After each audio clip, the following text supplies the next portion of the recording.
Hello guys, welcome to the trends at 247. Here we tell you the gist, we give you the exact information the way it is. Um Today, actually, Donald Trump and Putin were had a meeting to meet at Alaska so as to discuss these situations and to come to a conclusion on the issue of ceasefire, right? In the Ukrainian slash Russian battle that has existed for almost 3 years. It might please you now to know that so far since 1945, this is the first time we'll be having a kind of serious battle between nations like that for that escalate or that extend to 3 years consistently. And so there have been attempts to made that have been made to see if these battles, if this fight can cease automatically. Remember Donald Trump in his presidential campaign did made some statements that says that he was going to make sure he brought peace between Russia and the Ukraine. So they had a meeting today. President Putin, Vladimir Putin from Russia, and then the American president.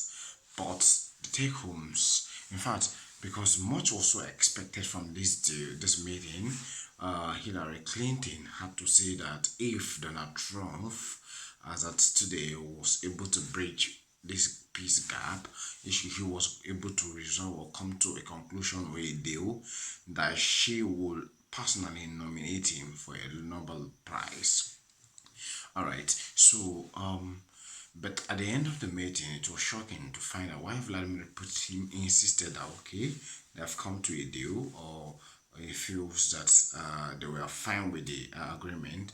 Donald Trump says that being a businessman, until a deal is made, there is no deal, right? So this were the take homes. Until a deal is made, there is no deal. As far as he was concerned, after the 2 hour 30 minutes of presentation and discussion, Trump felt that a deal had not yet been decided by Vladimir Putin. He felt that Putin was not saying some stuff. He felt that they have not come to the conclusion of that discussion. However, he said he was going to meet schedule on that meeting, and probably was going to have a meet with and the Ukrainian president. But my take here is this. Now look at the world, please. Imagine if Donald Trump, imagine if the Xi Jinping of China and all of these guys come together, just few people. I'm talking about less than 6 people, and they make peace and strike a deal and say, look, we want to make the world a better place. We want to make this world a unique place. We have this plan to say that in our generation, when we are president, the world was the best place it has ever been.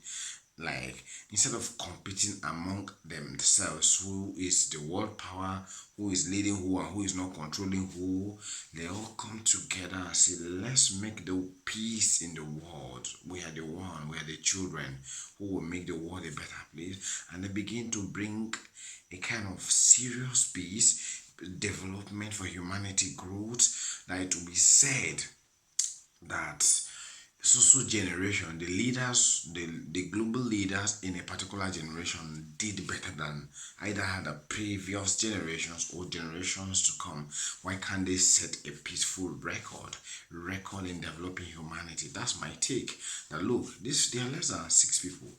These 6 people's decision can mad the whole world. It can set the world ablaze, and these people's decision can actually make life better for everybody on the globe, right? These people's decision can probably lead to the loss of lives and properties of many. They're just few. We have the Vladimir Putin, we have Xi Jinping of China, we have Donald Trump, We have this president of North Korea. We have the president of Israel, and baby prime minister of Israel, and a few of them like that. You under is in Nathan and Modern of the Modi of India. If these guys can come together today and form a peaceful talk that will shift the globe. I'm telling you that rather than competing among themselves to say who is a world power, who is not world power, why not compete to say we're the world best generation that's ever existed, and that we are setting a pace for the whole of our lifetime in service, that we will give humanity the best peace it has ever had on earth. If these guys have this record set this straight, if these guys are able to make peace, the world will be a different place, and you will be shocked that they would have set a record that next set of humanity will want to emulate. What do you think? This is just all I'm thinking.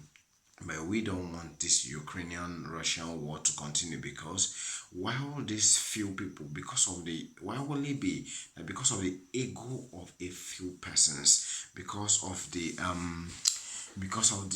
grievance of a few persons, because of the sentiments of a few persons, the whole people have to die. Do you know how many thousand people have lost their lives? People who were not in this negotiation, people whose plan wasn't there, people who didn't know anything about this guy's grievances. They have zero influence when it comes to the sentiment of the people. Yeah, they are the one dying. Now, since Russia and Ukraine has started fighting in the past 3 years, have any of these two guys received a bullet? No. Have they ever had one sleepless night? No. They keep sleeping. There are people who have they lost one family member? No. Do any of them lost a child? No. Did they lost a property? No. Did they lost their money? No.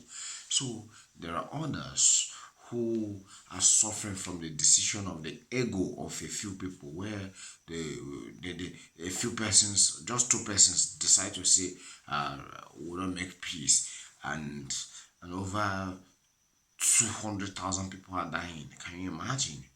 Can you imagine? And over 2 million people have been displaced because one or two persons say I cannot bow, because one or two persons say no, I must prove that I'm a president. Your proof that you're proving that you're somebody has led to the deaths of thousands of millions. Please, guys, what do you think?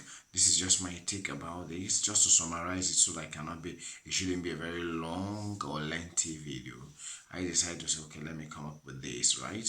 So we'll look at this and see. Let me hear you from the comment section. Thank you for listening to me.